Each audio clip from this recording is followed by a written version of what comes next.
What's going on? It's Astronaut H, and this is the What More Do You Want Network. Now, in this video, I will be discussing Game 1 of the Eastern Conference Finals between the Miami Heat and Boston Celtics. And Game 1 really, if anybody knows, sets the tone, filling out process. But these two teams have faced off over the past few years in the playoffs a ton of times. So I would say this was more of a limit test to see who was going to do what, right? So in the beginning stages of the basketball game, you've seen the Boston Celtics try to do what they did in the Philadelphia series, starting Robert Williams, so getting rebounds, whether it was Jaylen Brown, Jason Tatum scoring. You've seen a lot of facilitating and passing, not scoring, from Marcus Smart in the first half. And that basically set the tone for them to get the lead. As for the Miami Heat, it was just them not making shots. That's all it was in the beginning of the game. You seen not costly turnovers, but guys like Kyle Lowry was picking up the scoring slack. You seen, because Matt Strus and Gabe Vincent didn't come along in the first half of the game. You seen Bam Adebayo making an impact, and Jimmy Butler just was doing what Jimmy Butler has been doing through the first two playoff series, but in Milwaukee and New York. He was just doing the same thing that Jimmy Butler has been doing the entire playoffs. So in the first half, like I said, the Boston Celtics just looked like the better team.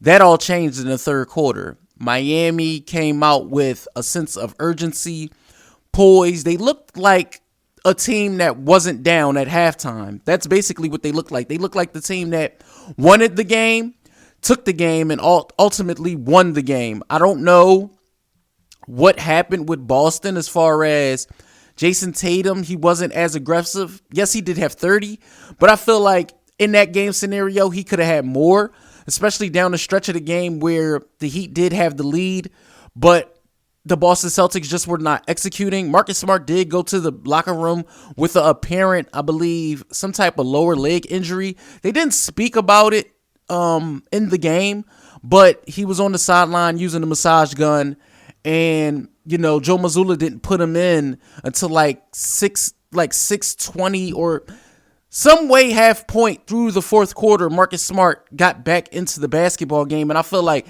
that kind of messed up the rhythm that they had going on.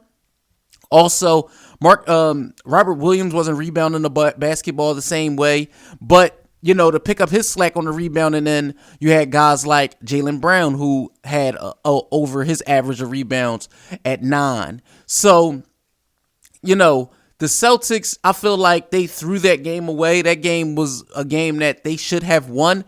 But ultimately, the Miami Heat just played a better basketball game for the second half.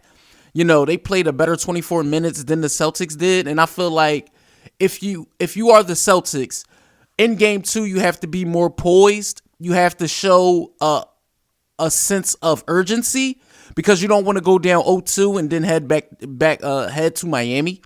So, for me, I feel like Jimmy Butler was the best player on the floor. I believe he had somewhere around 5 steals in game 1.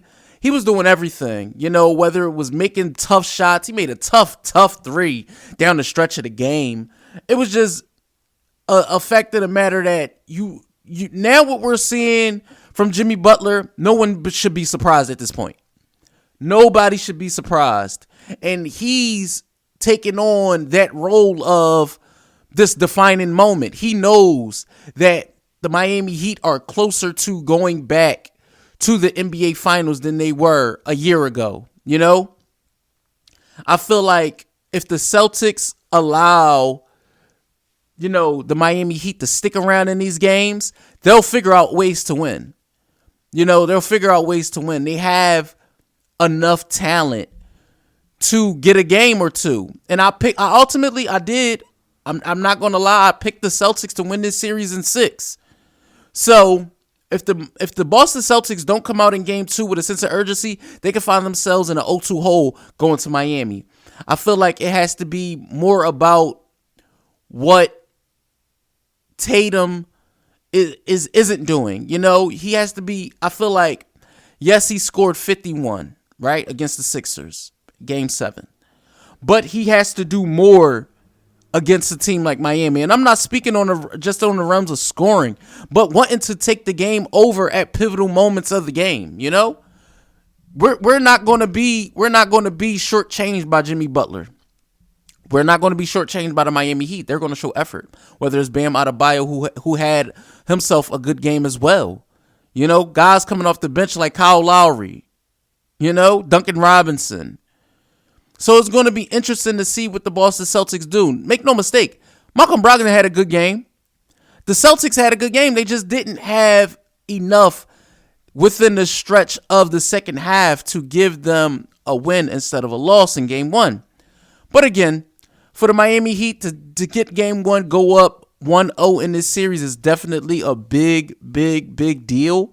I feel like putting pressure on the Celtics now to come out and have... I feel like in Game 2, the Celtics have to play to a higher intensity and definitely it has to be a flawless basketball game if you are the Boston Celtics. Because any inkling of a mistake that they make, the Miami Heat will capitalize on it. So let me know what you guys think in the comments down below. Boston Celtic fans, Miami Heat fans, NBA fans, or if this is just your first time tuning into the channel, let me know what you think in the comments down below. Don't forget to like, comment, subscribe. Hit that notification bell so you can know anytime a video is being uploaded to this channel. This is Astronaut H. This is the What More Do You Want Network. And I'll catch you guys on the next video.